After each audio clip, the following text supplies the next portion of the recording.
Good morning. I hope everyone is doing well. So today we are going to do Unit 12, Day 5. It is called Modeling Word Problems with Exponential Functions. So we today are only going to work on Newton's law of cooling and heating. So if you look at question number 1 right here, and if you look, this is the formula right here.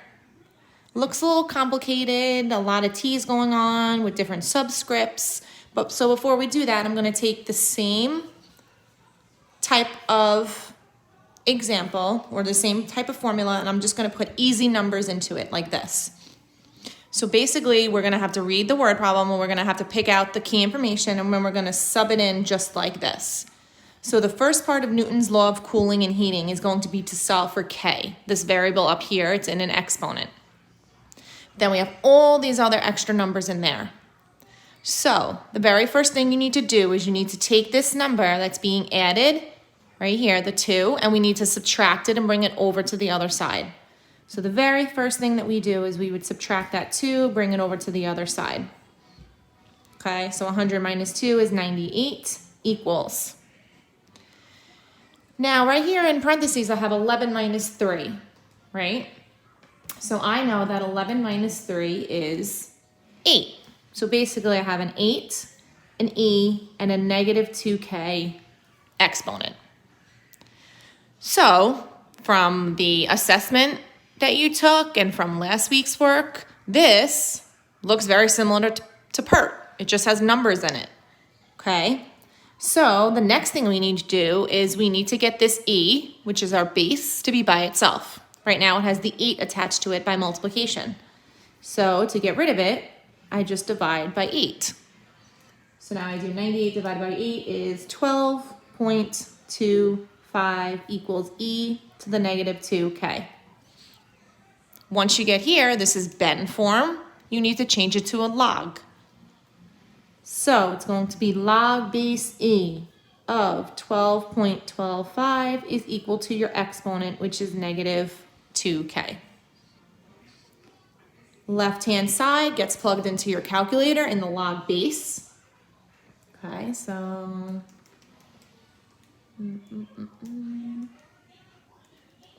it's 2.505 ... equals negative 2K. And then my very last step would be to divide by negative 2, which means my answer would be negative 1.25 or whatever they tell you to round to. And that's it. So it looks very complicated, and once you plug the numbers in, if you just follow the exact same steps that I just did on this problem, it's going to be the same exact thing for Newton's law of heating and cooling. So now we're going to look at the first question. It's a turkey question. So after sitting out of a fridge for a while, a turkey at room temperature, 69 degrees, is placed into an oven. The oven temperature is 305 degrees. Newton's law of heating explains that the temperature of the turkey will increase proportionally to the difference between the temperature of the turkey and the temperature of the oven as given by the formula below. So here's our letters, and then here they tell you exactly what everything means. So the T subscript A is the temperature surrounding the object. The T subscript 0 is the initial temperature of the object, which would be the initial temperature of the turkey. The little lowercase t is time. The big uppercase T with nothing attached is the temperature after a certain amount of time. And then K is your decay constant. So in the problem that I did, the K was in the exponent. That's what we solved for first. Okay. So the turkey reaches the temperature of 132 degrees after 1.5 hours. Using this information, find the value of K to the nearest thousandth. So that's pretty much part A. So part A, we're going to first write down the formula with nothing in it. So TA plus T0 minus TA e to the negative KT. So let's see, do I have a big T? So big T says the temperature of the object after T hours. The turkey reaches the temperature of 132 after 1.5 hours. So 132 is your T value. So 132 is going to go on the left side. TA is the temperature surrounding the object. So that would be the temperature of the oven. So over here it says the oven temperature is 305 degrees. So the temperature surrounding the object is 305. So that goes in the TA spot. Plus. T sub 0 is the initial temperature of the object. So that is what the turkey is when you put it into the oven. So the turkey is at room temperature right here at 69. So T sub 0 is 69 minus, here we plug in TA again. TA we already said was 305. And then we have an E. Now our exponent is negative K times T.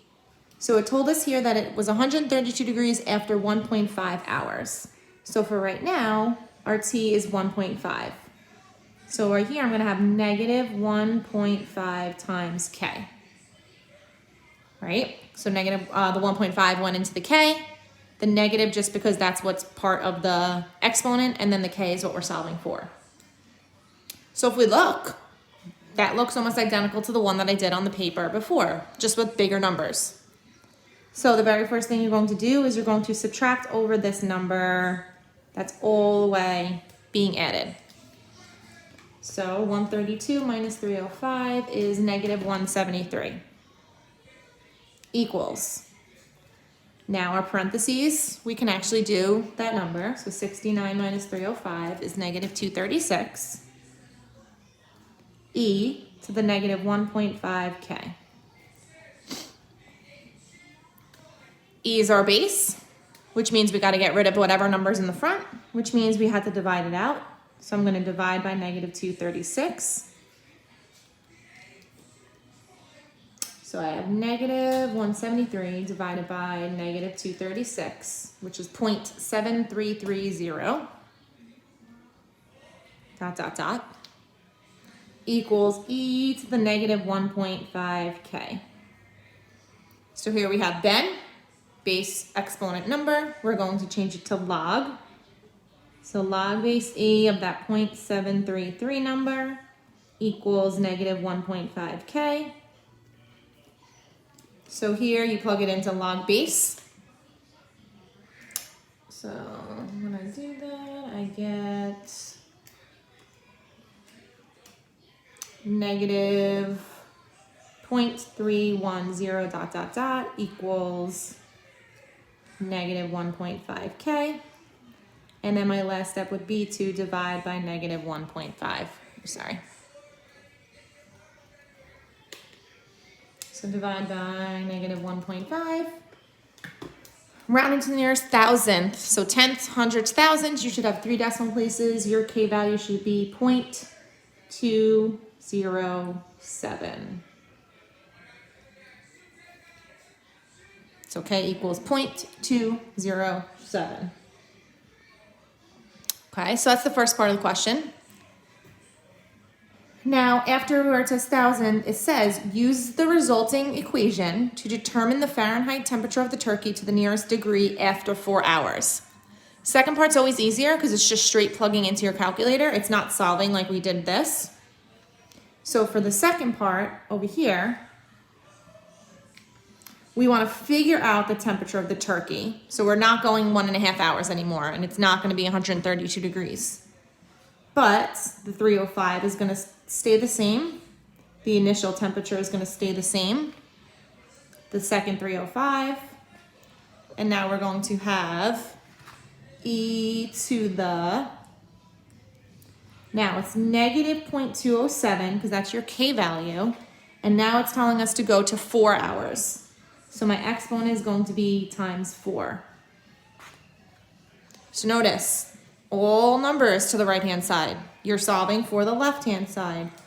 So in your calculator, you're going to plug it straight in. So 305 plus parentheses, 69 minus 305, close parentheses. E raised to the, parentheses, negative 0.207, that's the value you found here. So you're actually plugging it into your equation. Times 4 hours. Now close your parentheses. Now press enter. So we are rounding this to the nearest degree. So it should be 202 degrees.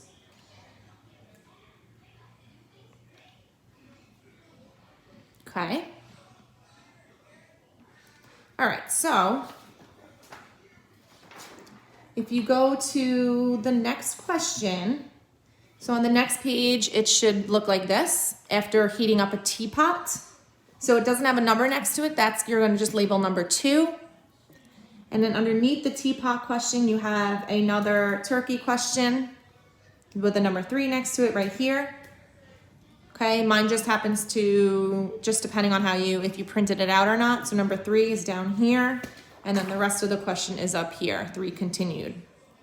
Okay, and that is it. So that is all that you are going to try. You're just going to try question 2 and question 3, and that's it for day 5. Okay, so I'm sure by now you have seen that there is a schedule now. So you will only be getting math work and new material on Mondays and Thursdays. That's it. So these 2 questions, questions 2 and question 3, are due not until Thursday morning. Okay, so you have a lot of time to do those 2 questions, so that we're trying to be very lenient. Okay, I am available Tuesday anytime you need. I'm available today. I'm available on Wednesdays. Wednesdays is like an extra help type question type day, kind of to help like have you guys catch up. But I'm always available on the chat feature in Microsoft Teams. So if you haven't been doing so already, you should be checking Microsoft Teams on a daily basis. Every single day you should be checking to see if I posted something. And if you need to chat with me, just press the chat feature. There have been plenty of people that have done it already, and I've gotten back to them pretty quickly, helping them out, explaining something. So, don't hesitate. All right. I hope you guys have a good day. Bye.